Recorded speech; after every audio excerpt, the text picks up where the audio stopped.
வருமா? வரும். பல்லு பிடுங்கப்பட்டவர்கள், அங்கே இந்த ஸ்டேஷனுக்கு சென்றவர்கள், அவர்களின் சொந்தக்காரர்கள் போடுவார்கள் அதிமுக கூட்டு.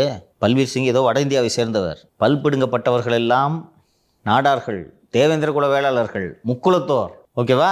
வழக்கறிஞர் திரு மகராஜன் அவர்கள் இந்த விவகாரத்தை கையில் எடுத்து பண்ணலன்னா பல்வீர் சிங் தப்பிச்சிருப்பார். அதேமாதிரி பத்திரிகை தினகரன் அவர்கள் எக்ஸ்பிரஸ் ரிப்போர்ட்டர். ஆமாம், இன்னைக்கு வரைக்கும் தினகரன் தான் இதை எடுத்துக்கிட்டு இருக்குது. தினகரன் அங்கே ரிப்போர்ட் பண்ணலன்னா எப்படி தெரியும்? எக்ஸ்பிரஸ் தான் வந்திருக்குது. வேறு எந்த மீடியா அதை கவர் பண்ணல, ரெகுலராக ஃபாலோ பண்ணுறதில்ல. தினகரன் கோர்ட்டுக்கு போயிட்டு இன்றைக்கி வரல, அவர் 13 ஹியரிங்காக வரலன்னு போடுறது. இந்த பல்வீர் சிங்கை காப்பாற்றுறதுனால 10 பைசா பிரோஜனம் இருக்காயா உங்களுக்கு?